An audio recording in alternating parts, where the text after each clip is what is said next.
All right, coming up on today's edition of the Art Marketing Podcast, I'm back with another artist interview, and I've got the very talented multi-threat artist, which is Kristin Harvey here today. And I even wrote an intro for her, which I just was telling her about off stage, which is me getting my ducks in a row and getting my process a little bit more refined. So I welcome Kristin Harvey, a vibrant abstract expressionist artist based in Tubac. Did I get it right? Tubac?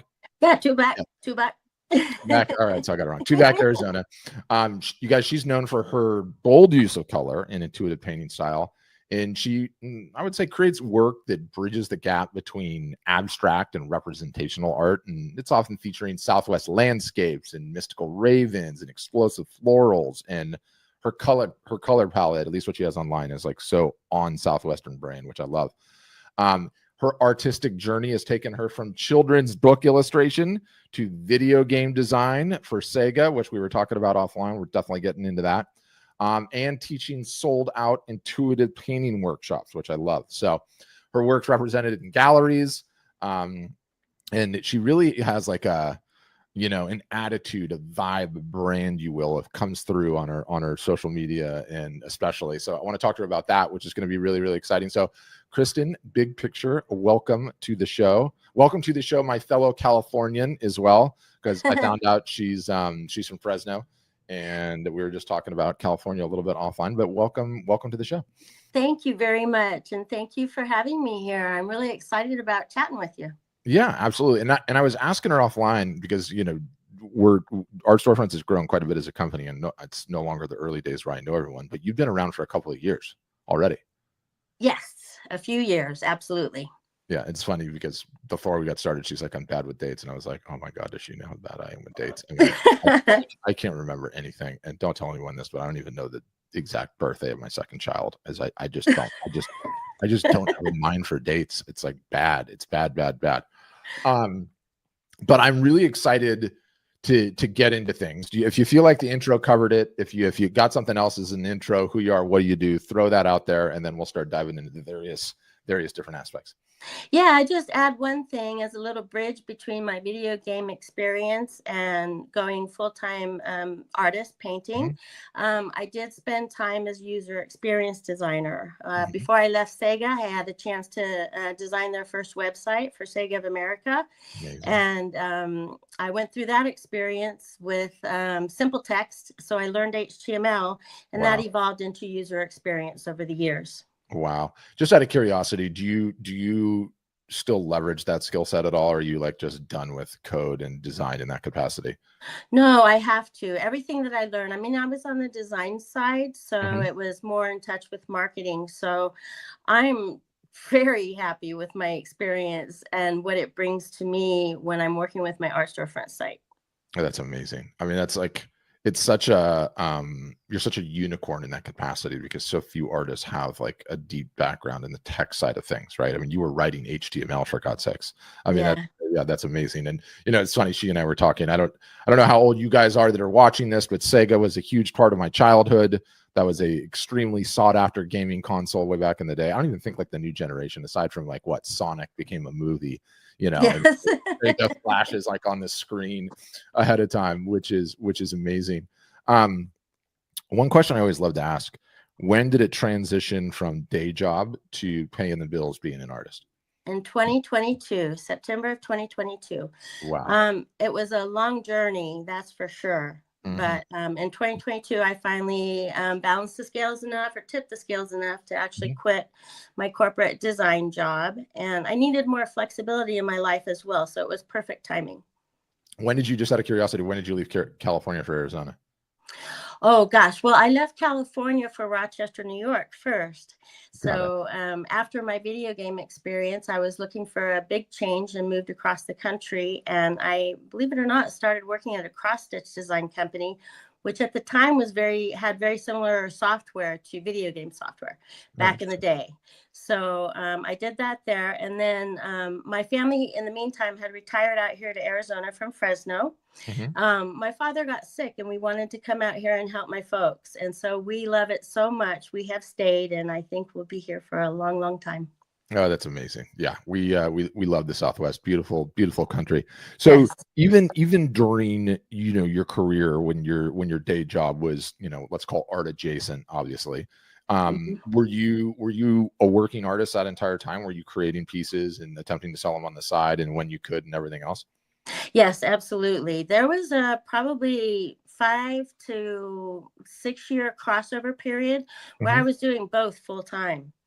Oh It wow. wasn't easy, and I started out with farmers markets here Hmm. locally Hmm. to get my paintings out there, but I was doing both full time. It was absolutely exhausting, but I knew what I was driving towards, and that was the light at the end of the tunnel for me. It was worth it. Everything was worth it.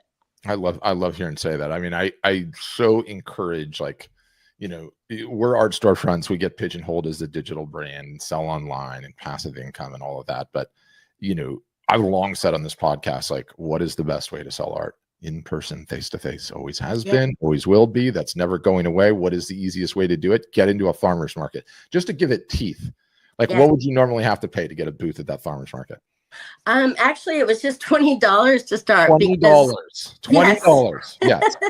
And you Yeah, didn't just for have a booth. fancy walls or all this roll-in stuff. I'm sure you had a simple tent tarp thing and a table, and that was that. Just a table, actually, and Yeah. shutters. I used to hang my art on old shutters that I would put behind me because I didn't even have a grid wall or anything at the time, or a tent. But I live in Arizona, so weather wasn't that big of an issue. Yeah, it's always warm and sunny. And I'm gonna show off some of your work, here. I mentioned earlier, like, it's amazing to see it in a grid view and how consistent you are on a lot of the colors. Thank you. So Southwest vibes. So Southwest vibes. So Yeah. you started out doing the farmers markets, and then Mhm. probably some shows and fairs, some legit ones that grew from there, I imagine, because that's usually the trajectory. Yes. Yeah. Yeah. Green Valley, here where I actually live, has a very large Wednesday market, farmers market that attracts people from all over. So Mhm, I started at a smaller local market, mhm, and then moved to the Wednesday market. And from there, spread my wings a little bit more and went to Art in the Park at a local park. And mhm, then to the next closest park that had Art on the Lake events. I also joined local arts organizations in Tucson to get mhm, my name out there. mhm. I will say, when it comes to getting my name out there and getting my start, though, my greeting cards is what did it for me. No way. Tell us about that. I want to hear about that. Greeting Yeah. card's amazing. Yeah. Well, I had a style that was my style has changed quite a bit over the years. Mhm. Over the past really 3 years, it took a drastic turn. Maybe we can talk about what that meant to my career and my business as I would well love for a to. while there. But what were we talking about? Greeting cards. Yes. So I started making cards because I wanted to get my art out there. Mhm. I made cards for friends at first, and I said, "These are beautiful. You should make more cards." I still, to this day, hand make my cards, even though Wow. I'm supplying 3 different stores right now. I do that because I have control over the number of designs that I can disseminate to my clients. Mhm. They don't want 100 of one design. They want 5 of one design, and then they want 25 designs. So I'm making in small batches, and I'm making custom orders for shops, but getting my name out there. I have a stamp that I put on the back of my cards. It's very simple, but it has that handmade touch, and it keeps people in touch with me. That's what started people following me. And now my cards are very sought after here in town and up in the foothills where I sell as well. So Wow. that's what really got my name out there and started getting me followers. How are you handling the printing side of that? I just have an HP printer. There's a little trick that I do in that Mhm. I don't print straight onto cardstock because I tried doing that. Cardstock quality when it comes to color does not perform well. Doesn't So hold up. Mm. yeah, I use a more expensive, a better quality, high quality paper that captures my colors the way I intend them to look. Mhm. And then I transfer that, I cut that out and I transfer it to cardstock that way. So they're even heavier Wow. duty. And then Wow. I cellophane each card as well. So it takes its toll. I Yeah. could branch out on that if I wanted to. And I've thought Mhm. about many times starting a card business, but that's not where my passion lies. Yeah, and I've got people asking what your name is on Instagram. You guys, what I'm going to do is I'm going to just I'm going to at pin her IG handle. So that's in there now. Yeah, I like, one, you obviously have tremendous validation on the cards, and that's amazing. Two, you've got to get yourself out of the manufacturing process of that. You've got to figure out how to get someone to be able to handle that. Because I just heard all of that, and I was like, oh my gosh, she's running a full-blown arts and crafts factory on top of everything else. I know what that entails, right? Yeah, it's also very meditative too. for sure. But wow, like the printing, the cutout, then the gluing, and then into the individual cellophane, that's insane. What do you sell them in batches of 25, batches of 50? What? A typical order is probably about 80 to 100 cards. Wow. And what do you charge for that? Yeah, well, I'm still in the $3 wholesale price, because when you sell wholesale, so I make it up in volume. And again, I'm not in the card business to make money necessarily. I'm in there to get my voice out there. Yeah, that's so smart. It's so smart you said that. You probably haven't heard me rant on this, but like when I rant about pricing and how important pricing is, right? And whenever an artist hears the terror-inducing P word of pricing, right? They immediately think like charging for what they're worth and everything else. And it's not that. It's having a range. And the reason you need a range is because not everyone's ready to buy wall art all the time. And the reason that you need a range is that you need to open yourself up to impulse purchases, right? Like, hey, I just met Kristin. She's got a great attitude. I really like her. I'm not ready to invest $750 on a piece right now, but I am definitely willing to spend $100 on some cards. So at the end of the day, like, it's just advertising. Yes, absolutely. That's how I treat it. And that's why, I'm not so concerned about the bulk orders. So no, but I mean, at the same time, why I would argue you do need to be concerned with the bulk orders is because you clearly have validation. You have the product the market wants, and I'm sure you probably can't supply enough of it. And so I would do, worst vice is advice, but what I would do is I would figure out a mass produced option. Okay. And I would have that be my low entry price. And then I would probably raise the price on what you're doing times 2, times 3, and make that like the really boutique-y special 100% by hand, one. That's totally what I would do. Because it seems like you already can't handle the demand, right? So Lord knows, like, the older we get, the less we want to be on the assembly line too. It doesn't take long to be on an assembly line to be like, oh my gosh, get me off of this thing. But I love that you have that in your mind. That's amazing. And the one thing that I would say, and I say this all the time, and it bears repeating, the number of new customers an art business acquires per year is one of the most important metrics that is predictive of the future revenue possibility capability of that business. Okay. And the nuance in that statement, the number of new customers you acquired per year does not have a dollar amount associated with it. A new customer is just a transaction. And the meta of it is you make a transaction, you have someone that has your product, and you have a way to contact them in the future. That's all that matters, right? So the number of new customers you acquire per year, and any artist that's out there, like I bang the drum all the time, you have to have inexpensive non-wall art as a part of the lineup, because when you do, the sheer number of customers that you acquire per year versus like, how many pieces are you selling a year versus how many sets of gift cards? Like you're acquiring hundreds, I'm sure, of additional customers every single solitary year that you can market to because you tick this box. And I always say the same thing. It's like, I've never met a revenue source for artists I don't like as long as it's legal, right? I feel like I can't have enough of them.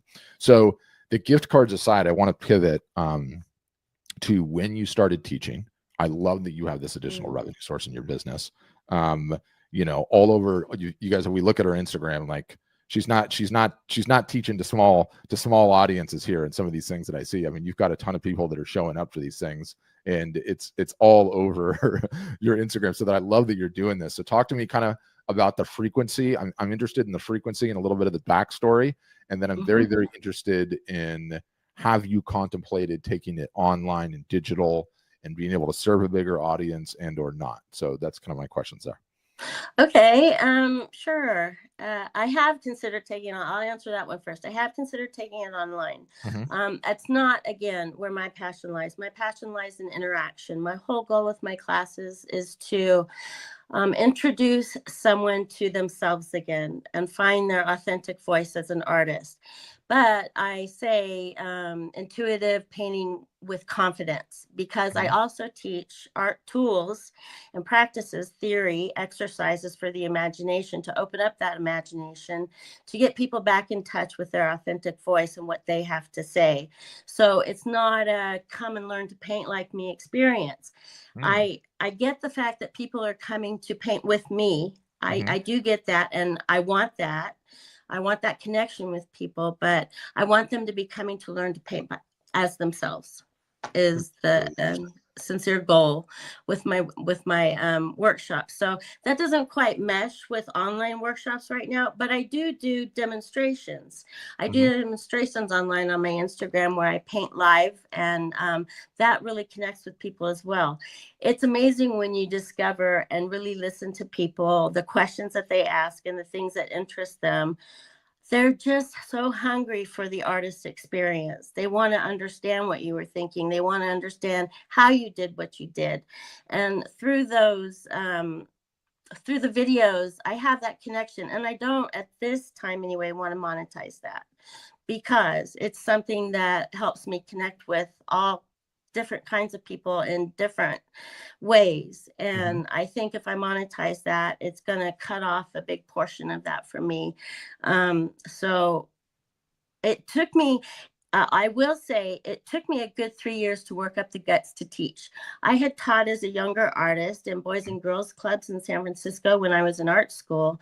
So I had the experience, and I remembered that and loved it, but I hadn't really worked with adults. And my biggest voice in the back of my head that whole time while I was contemplating it was, you don't have enough to say.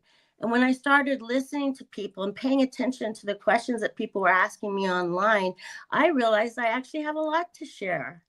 And my first experience with teaching and hearing those incoming questions and the passion for learning is what drives me, and what gave me the confidence that, yes, I do have something to say. I have something to share, and it is of value to artists that are trying to find their own way.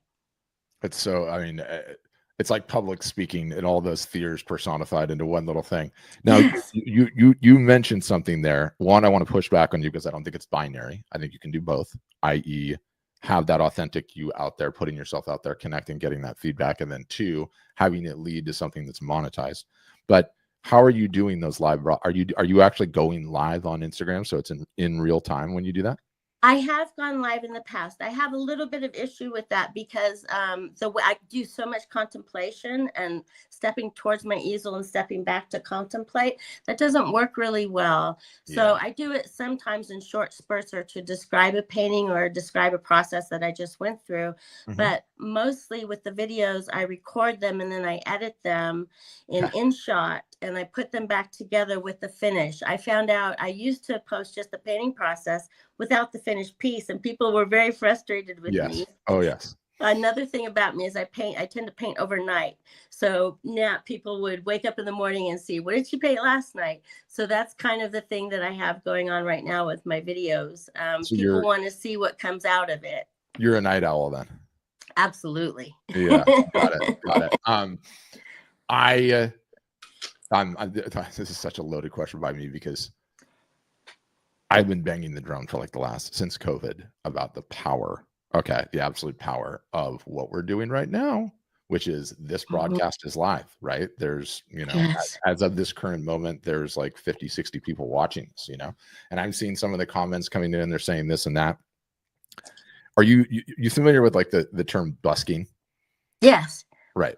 So what does a busker do? Right. And this is like the greatest takeaway of why the live is so powerful. I love making the analogies and taking it out. What does a busker do? A busker goes to some sort of a busy place, a city center, a busy street corner, in front of a museum, wherever it is, right? They don't know who's going to be there. They just know that there's going to be people there, right? And what do? They set up, and let's just keep it in musical context. They start playing their music, right? And they're playing their music that whole time regardless. And what ends up happening is the serendipity of life. Some people just walk by and they just kind of tilt their head and they look at it and they see who that person is visually and they hear the music and they're pleased, but they got to go on about their life because they're busy. Some people stop for a minute and they check it out and they nod their head to the music, and that's really cool. And then they've got to go about their life and then they leave. Some people will stay for a song or 2 or 3 and be like, wow, that's really cool. I got to come back. Some people will stay for the entire set and then go put some money in the guitar case and maybe buy a CD. Do they still do CDs? I don't know. Anyway, that's the analogy of how powerful the live broadcast is. Okay.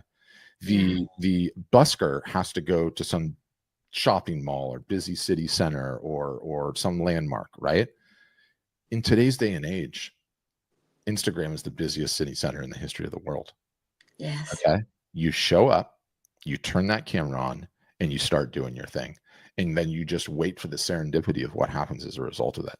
And it's so incredibly powerful, the extra juice that you get out of doing that and having that experience, even just what's happening right now. Like all, you know, I'm an AI super freak, so I figure out how to get all of the stats out and I look at everything. And it's like, I'll do these live broadcasts and I'll get anywhere from like 350 to 550 unique people that tune into that broadcast during the course of that time, in that busker analogy, right? Some people go cruising by really, really quickly. Some people hang for a little bit. So I strongly, strongly encourage you to go back to live for a number of different reasons. One, editing after the fact, ain't nobody got time for that. Okay. You don't have time for that. Two, there's a camera that I'm going to send you a link to that is inexpensive. It's like $300 and it has very good AI tracking. Okay. So what it does is it will just follow you around. Okay. I have it. I could turn it on right now just to show you, and I will show you just to punctuate it. I'll turn on the AI tracking, and it's like, if I move over here, right? And it will do that. It will do that for you. And I'm sure that just broke my green screen a little bit, but it will do that for you the whole time. Okay. The whole time you're doing your thing. If you're going up to the canvas and you're popping back and you're doing this, and it's a very good, I forget what the name of the microphone is. I should know this anyway. It would pick up all of the audio, and it would just be the serendipity of getting that extra ROI of you're doing it already. Just do the busking. And let me tell you, artists are not usually night owls. Said no one ever. You would be surprised, even if it's like 10 or 11 o'clock at night, just how many people would end up joining that, right? Yeah. And I'm literally going to force this upon you, okay? Because I'm so passionate about this. I'm going to list all the technology, the software. And do you have a laptop or do you have a desktop? Both. So you would just use the laptop with the camera right there, and you know, on like a stool or whatever, and you could walk right up to it and read some of the comments, you know, and add that into your juice, reply to a couple of them, walk up. I already know your personality. You would kill it. You would absolutely kill it. So I don't think it's binary. To circle back off that tangent, I don't think it's binary. I think you could do both. Like, you know, I spent 10 years at this company, right? And I've seen artists of all stripes and all imaginations at all stages of their career. And the one thing that fries me out harder than anyone else as a result of that experience is when someone like you has what we call in like the tech world product market fit. Said another way, demand. People want what you have. And then you're just not reaching a big enough audience with it, which I want you to do. And the reason that you have to do it is that you owe it to everyone else that is struggling like hell to find it. Yeah. You know, it's so hard. It's so hard to find a niche, to have the self-confidence, to be able to generate the volume of sales that you did, to put those butts in the worksheet, in the workshops. You owe it to all those other artists to maximize what you have. And I think you have tremendous potential to do so. So I'm gonna hammer you with the lives. And then I also think like everyone, but especially artists, tend to overthink everything. Don't overthink it. I will have the tech team put the item in your shop, a Zoom session where you teach, charge $10 for it just to see whether or not you can get validation, and do 2 hours. Okay. See what happens. I'm up for that challenge. That's it. You can use my Zoom account. Okay. I will give you my Zoom account, which can hold up the plenty. I think it holds up to like 1,000. So you could have 1,000 people in there doing the Q&A, doing the whole thing, and just doing one of your sessions and just see, you know, like that could be done. One email to your list, scheduling the event in Zoom, throwing it in your store, put it for $5. I don't care. Just go and see whether or not it's something that people would really like. Because, you know, the other takeaway I had is like, it's sort of like when you go to like, what are the Sur La Table or whatever the other one is, where you like book one of those like cooking experiences, you Oh know, yeah. where you go with a bunch of friends and you have a couple glasses of wine and there's a chef there that teaches you how to cook. Like, yeah, technically you're there to learn the cooking, right? But you're also there technically to have a glass of wine or two, and technically to have kind of like a nice experience. And the takeaway that I had from how you structure your classes, it's like, it's not just about the art part. No, You've got more of an experience going on. And absolutely. did you arrive at that right away, that vibe, or was that like through iterations? Well, I've taken workshops myself. I've been Mhm, inspired by other teachers that are doing it out there in live workshop scenarios. mhm. And I kind of took a lot of that to heart and as my inspiration when I first started. So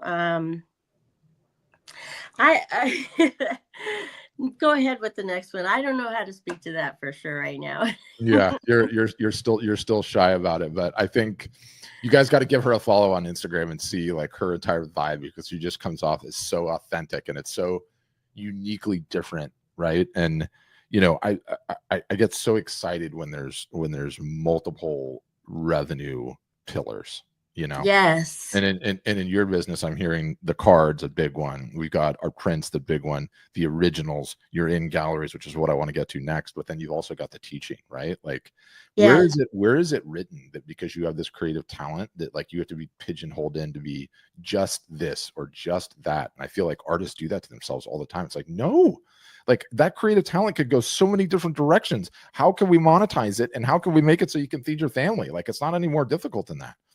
No, and when I first started out, I was absolutely of the mindset that let me just get my artwork out there, get a response, Mhm. start seeing what people feel when they see it, etc., and get my voice out there. I'm sorry, I'm getting a little nervous, so Oh, don't talking be, about don't some be. of this stuff. No, it's great. It's great, and the fact that you're nervous and authentic is important, because let me tell you, everyone that's watching this is nervous too. Like Yeah. it's a really hard thing to do. Well, let's pivot to the gallery thing. So Okay. I noticed on your website you're in several different galleries. So one, I want to hear how that came about. Did they find you? Did you find them? How did that transpire? And then secondarily, how are you navigating both being in galleries and then being able to sell directly on your website? Everybody always asks, like, how do I do that? Like, if I'm in a gallery and I want to start selling on, like, it, you know, everyone is curious about that. Yeah, well, one thing I don't do is I don't sell originals online at this time. I used to do that, Mhm, but when I went into a gallery, I decided that this was the route that I wanted to go. mhm, I started the first gallery that I went into is actually the gallery that I'm in now. I tried some others in the meantime, but mhm. fortunately, the gallery that I am now have a submission policy online on their website. So I simply went and I submitted my art. I Mhm. got a good response. Someone gave me a chance there. Okay. Tried a few of my early pieces, very early pieces. I wasn't ready yet. I didn't know all the rules. I didn't understand how to play the game necessarily. Mhm. So it didn't go all that well at first. But I tried, then I took a step backwards and I went into arts organizations galleries. Okay. So collaborative galleries Mhm. to get the experience and understand the difference between selling at a gallery and selling yourself online. I don't sell originals online for two reasons, because it would be a conflict with the Mhm. gallery Mhm. right now. With my relationship with them, I don't want to impede that right now. And I'm getting good traction. I'm getting good sales. Mhm. I have struggled keeping them loaded with inventory at this time. So it's working for me as it is. But I tried some different galleries as well in between and learned more and more and more. And then I went back to that gallery because it's more of a higher end gallery and it's my goal gallery Mhm. all along as far as local galleries go. And I just discussed with her, I had had some experience at another gallery in Tubac, and it was a learning experience. I went back to the gallery, shared that experience, told her what I was looking for, and we said, let's give it another shot. And it's been great since. So, but not selling originals online, but I do sell them through Instagram, through showing my work. Mhm. So I have to know and I have to track and understand where my leads are coming from. So I always ask someone first, where did you first see my art? Because Mhm. perhaps they did see it at a gallery. at the gallery. And then they came through Instagram to eventually find me. I honor that relationship with the gallery. Yes, it's a challenge financially. Yes. But I am in that part in my career right now, especially with my style change a couple of years ago, kind of had to start over there, that this is what I want to do. And I want to get my work out there this way, because I was finding a lot of positive reaction to my work online. Yes, no problem there. But I wasn't getting the sales because I wasn't finding my audience that had the money to purchase. Got it. Yeah. It's always a sticky road, but you know, I'm obsessed with like the rule of thirds. Okay. And I just visually, I think it's so impressive. And it's like, I look at your site and you've got bestsellers, fine art prints, painting workshops, right? You've got your big three here, and your bestsellers just links. Oh no, the bestsellers is there, but you have originals, I should say. That's what I meant to say in the rule of thirds. Look, very neat, very clean. Here's the galleries. Go ahead and call them, you know, or you can come see me in person, in which I imagine you would potentially do the split, not do the split. And then you've got all of your prints, and then you've got all of your painting workshops. It's just like nice and clean and delineated and just very, very simple to understand. So I really like that aspect of it. If somebody is new, or just getting started, or earlier in their career, and they're contemplating navigating that entire gallery landscape, what advice would you have for someone at that stage? Well, first of all, everything goes back to the art. That was one thing early on. I went into galleries a little bit too early. I wasn't quite ready with my art yet. Because everything goes back to the art, you have to find your voice. Spend time painting first. That is always going to be my biggest piece of advice, because that's what I had to do. I had to go back. I had to get into my own head, into my own space, into my own flow, and find what spoke to me that was going to keep me passionate and keep me interested in doing this for the rest of my career. And once you take that time, because I hear so many artists struggle with, I can't find a style. I don't have my style. You have to paint to find your style. No one is going to give that to you. You can go to all the workshops you want, but unless you're going to go back to your studio or your space and create and listen to your own voice and learn how to get in touch with that, you're not going to necessarily have a viable product that's going to be long-term. So that is my first piece of advice. Second piece of advice is go out there and find your own opportunities. From a kid, when I first started working when I was 14, it was a matter of looking in the phone book and finding the companies that I wanted to work at, calling them, finding out what would it take to get there to your business. It's that same concept that I've applied to my artistic career, in that way that I decide where I would want my art. I make a vision of that in my brain, and then I find out what I need to do to get there. And with galleries, look at their websites, find out if they have any online submissions. A lot of galleries still do. You may not hear back. You have to build your ego to the point that you can take rejection. That's another very important step in finding the right gallery. It is. It's hard, but you can get there. And I think that, again, goes back to the product, to painting. Knowing that you have something to say, feeling confident in what you're putting on the canvas, and knowing that there are people out there that are going to connect with it. And the last thing I'll say there is definitely being authentic, finding your own voice, not going out there and trying to put on a show. I let a little bit of personal stuff come in on my Instagram and in my Facebook, because I find that people connect with that. The struggles of an artist are real. And the internal struggle, the mental struggle, all of that. And I like to share that with people so that they don't feel alone in that process. I love that. And you need to do more of it. Yeah. Like, you're getting me in all my hot button topics, but art sales are 50-50. It's 50% of meritocracy in the art, and it's 50% who is the artist, what do I have in common with them, do I bond with them, and is it someone I want to do business with? And I think too many artists online, and you're sort of going against this trend, at least as it pertains to Instagram, because I look at your Instagram, right? And we should pull it up. And I promise I'm not lighting you up. A little bit I'm lighting you up, but like I think the prompt that I give to people is like, what is something that I can post this week that has absolutely nothing to do with my art or my identity as an artist, right? Mm-hmm. Something that is just completely different. And it can be anything about anything that you do, right? Like, you know, like, okay, you like going to the little music festivals and whatever they are in town, right? And you're hanging out with your pals and you're doing, okay, great. That has nothing to do with the fact that you're an artist. Okay. It has the fact to do with what you like. You've got this one where you're dressed up in the pink band leader outfit, right? Yeah. Perfect. That was a very important post, actually, because everyone knew that I was going through some struggles with caring for a family member.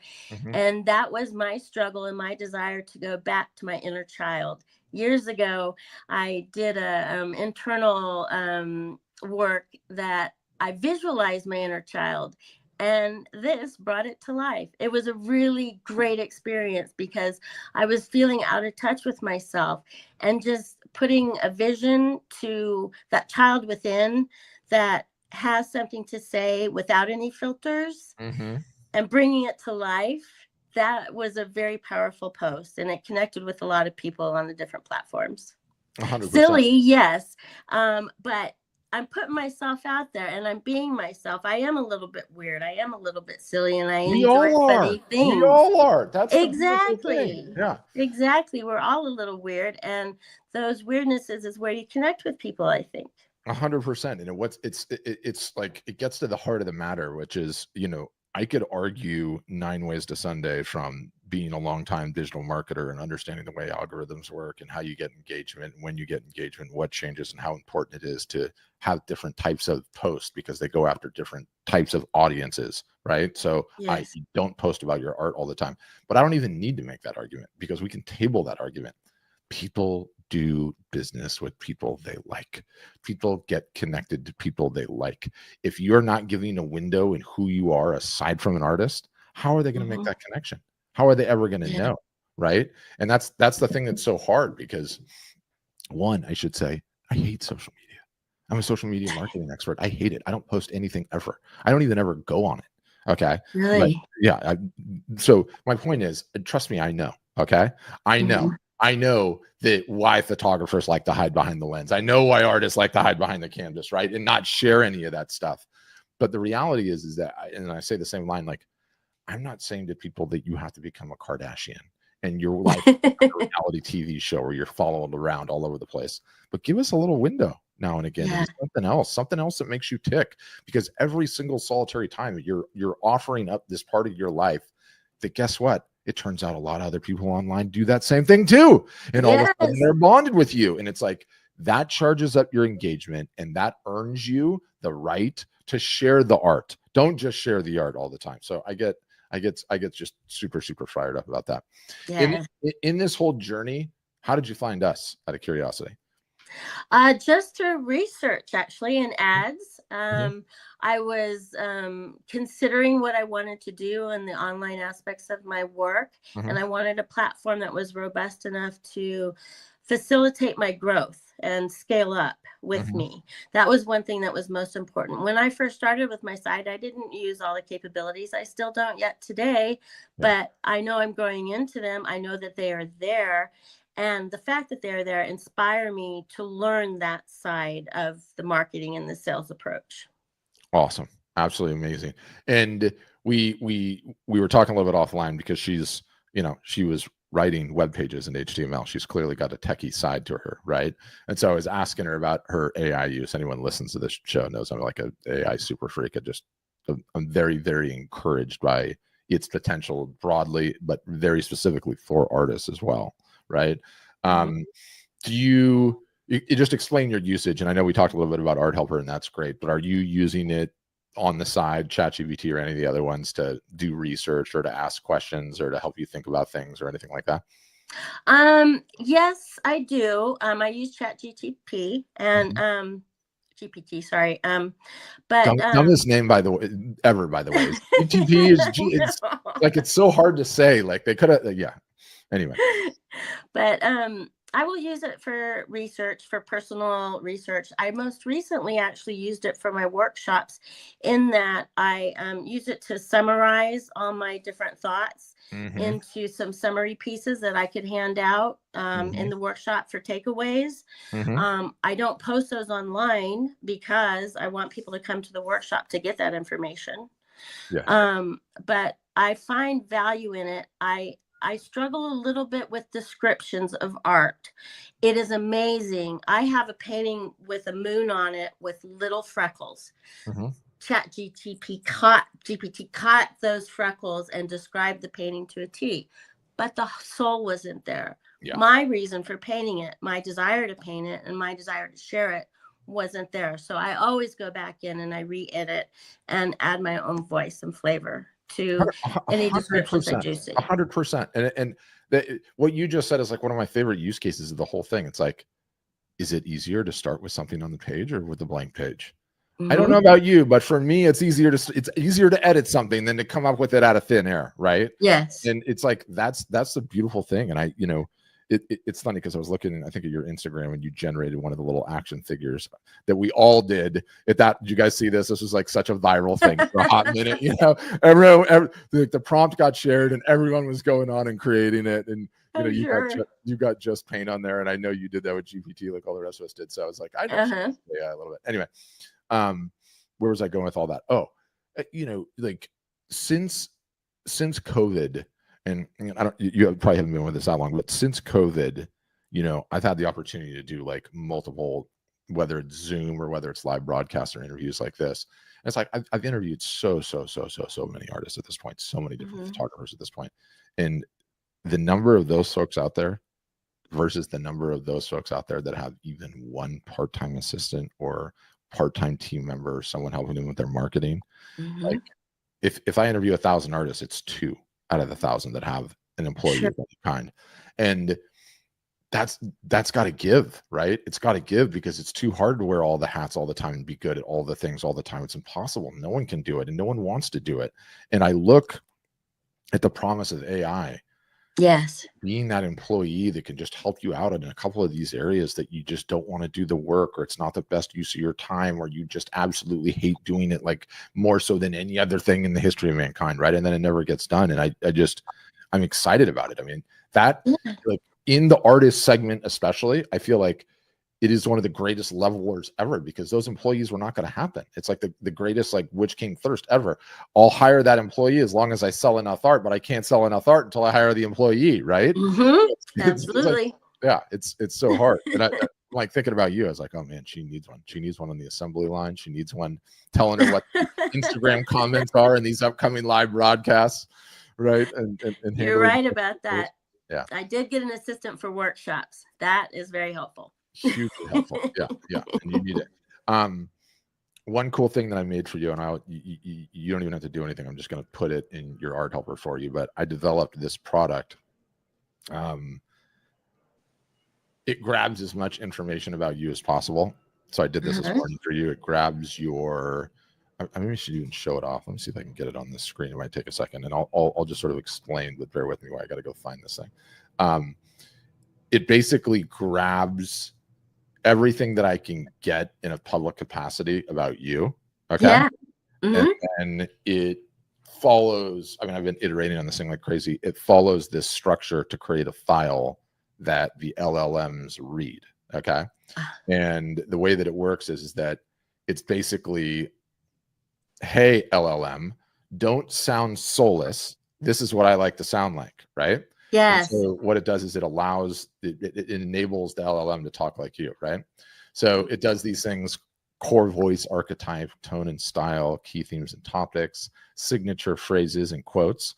Come paint with us. Let the Sonoran Desert art season begin. True story. Remember this: more than enough to reach for your dreams, right? So it understands some of the ways that you communicate.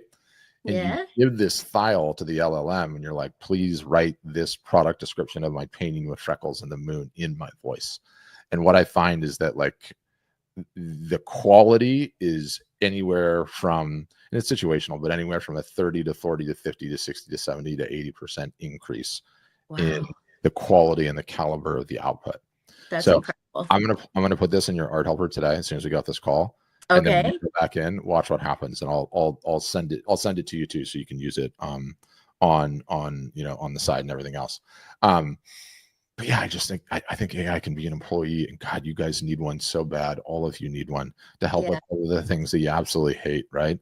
I'm dying to get in there. I have been wanting to take full advantage of everything and that Our Storefronts offers, not just as a platform, but as a guide to what we're trying to do. My problem has been, it's great that I'm reaching out to multiple channels. I'm getting my voice out there, but I'm noticing as I go on, I'm refining, I'm bringing back in what brings me the most passion, what makes me the happiest. Because those things are what's going to keep me in this career. They're going to keep me going. They're going to keep me. I mean, I'll always be an artist. I'll always go back to the canvas, but that's what keeps me going in my career and wanting to show my work and wanting to sell my work and share it with others so that they have that happiness in their own home. The authenticity comes through loud and clear on you. Let me ask you this: two questions to end with. Yeah. One, a cynical one. If there's one thing and one thing only that we can improve at Art Storefronts for you, what is it? One thing.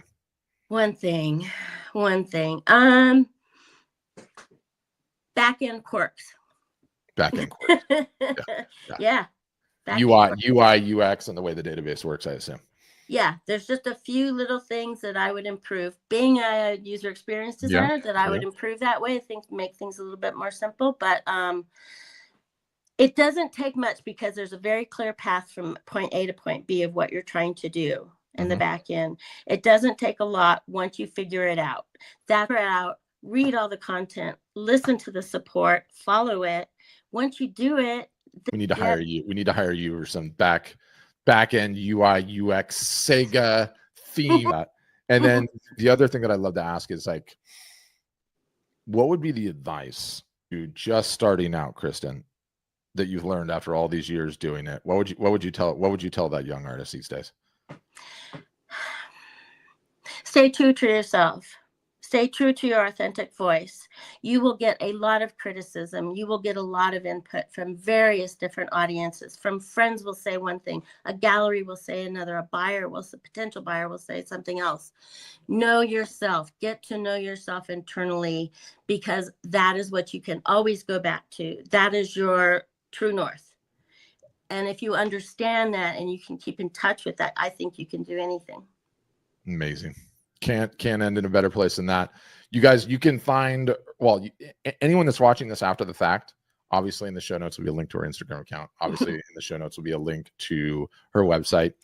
Ideally, in a perfect world, by the time this thing's published, there will be a link to her upcoming either $5 or $10 Zoom workshop that you can join, or you can see her doing live broadcasts on Instagram as I keep needling her to do that. Otherwise, your Instagram handle, it's pinned in here, but for everyone else, it's Kristin with a K, Kristin, CRE8S. Kristin Creates. You can find her on Instagram. You can find her website in the link tree and all of her things in there. But Kristin, great interview. I think that was going to be inspirational and motivational, and the authenticity absolutely shines through. And thanks so much for taking the time today. Thank you so much for this opportunity and for all that Art Storefronts provides us artists. It's absolutely amazing, and I'm really happy to be there. Oh, you're the best. You were very complimentary. We appreciate that. All right. For everyone else, thanks for listening. And as always, have a great day. Thank you.